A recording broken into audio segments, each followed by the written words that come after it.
Hi, I'm Jared Nelson, and welcome to IP Go, the show where we take a look at the IPO world, past, present, and future. Traders and investors headed back to their desks last week, and the IPO calendar started to fill up once again.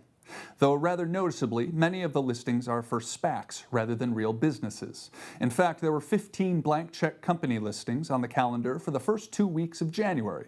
That's good news for the banks and brokers advising on those floats, and of course for the exchanges which list them. But later on, these SPACs will be competing with the same groups as they look for acquisitions or companies to reverse into the shells. Among the glut of blank check listings, however, were several names of note for investors to be aware of. One of these is Poshmark Incorporated, a social media platform through which users can buy and sell fashion and accessories. Poshmark is looking to raise up to $257.4 million and will offer 6.6 million shares in a price range between $35 and $39. Poshmark has around 70 million users and has sold more than 130 million items via the network. It generated revenues of $192.8 million for the first 9 months of 2020, up 28% from the same period in 2019. The company will list on NASDAQ under the ticker POSH and is expected to price and trade on January 14th in an issue led by Morgan Stanley, Goldman Sachs, and Barclays. Another planned listing that's caught our attention is that of Affirm Holdings Incorporated, which provides installment loans to online shoppers. Affirm will look to raise up to $934.8 million through the sale of 24.6 million shares that are expected to price between $33 and $38 a pop. There is also a greenshoe attached to the issue, which allows underwriters to subscribe for additional stock that will bring the total offerings to 28 million shares. If Affirm prices at the top of the expected range, it will value the business at $9.22 billion, although that figure extends to $11 billion if outstanding employee stock options and associated securities are added in.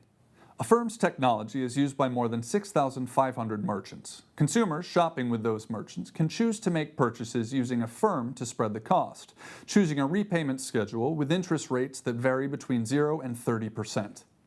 Affirm, which was founded in 2011 and was well backed by venture capital investors, lost money in Q3 2020 and was down $15 million on revenues of $174 million. However, that's a big improvement on losses of $31 million on revenues of $88 million in Q3 2019. Affirm's largest merchant partner in Q3 was Peloton Interactive Incorporated, the online cycling and fitness business, which accounted for 30% of the firm's total revenues.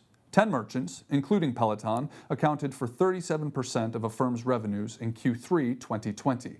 Once again, the stock is expected to price and trade on January 14th, listing on NASDAQ, with the issue also being managed by Morgan Stanley, Goldman Sachs, and Barclays. According to Trackstar IQ, our proprietary search tracking tool, institutional investors remain very much focused on growth and tech equities, suggesting that these two companies are listing into a supportive market.